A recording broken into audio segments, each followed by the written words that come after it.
The Mark on the Wall by Virginia Woolf, first published in 1917, is a seminal example of Woolf's stream of consciousness technique and her focus on the inner lives of her characters. The story is narrated in the first person and takes the form of a monologue, capturing the narrator's thoughts as she fixates on a small, unremarkable mark on the wall. Now let's directly jump into the plot summary. The story begins with the narrator sitting comfortably in her living room, describing the winter evening and the pleasant atmosphere created by the fire. She notes the mark on the wall, which immediately catches her attention and becomes the starting point for her reflective journey. The narrator begins by speculating about the nature of the mark. Her thoughts wander as she considers various possibilities. That it could be a nail left by a previous occupant, a bit of soot, or a small crack in the plaster. This act of speculation sets the tone for the rest of the story, emphasizing the subjective nature of perception. From the mark on the wall, the narrator's thoughts drift into the broader philosophical territory. She reflects on the nature of knowledge and reality, pondering how we come to understand the world around us. She muses on the limitations of human perception, suggesting that what we consider to be reality is often just a construct of our minds. Her thoughts then move to the concept of change and the passage of time. The mark on the wall becomes a symbol of stability in an otherwise transient world. She considers how life is full of fleeting moments and how human achievements and memories are often lost over time. This reflection leads her to think about the impermanence of life and the inevitable changes that occur. The narrator's contemplations extend to social and historical contexts. She thinks about how different eras perceive reality differently and how historical events shape collective consciousness.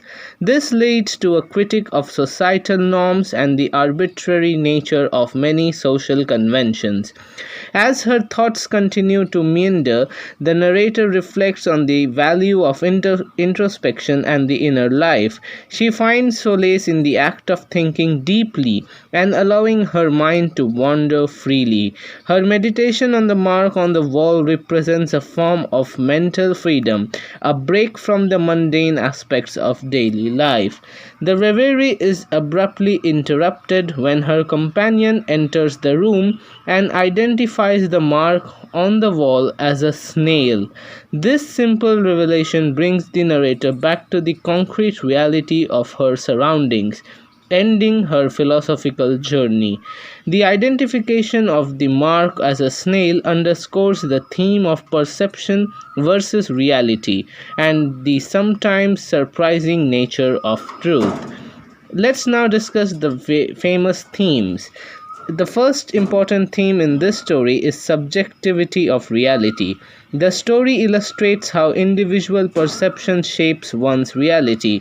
The narrator's varied speculations about the mark emphasize that reality is often a subjective construct. The second important theme is the stream of consciousness. Woolf employs a stream of consciousness narrative to provide an intimate look into the narrator's mind.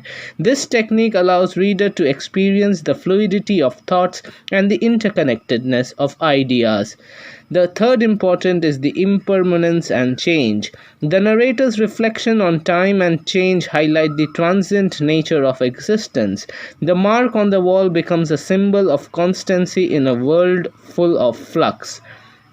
The next important theme is inner life and solitude.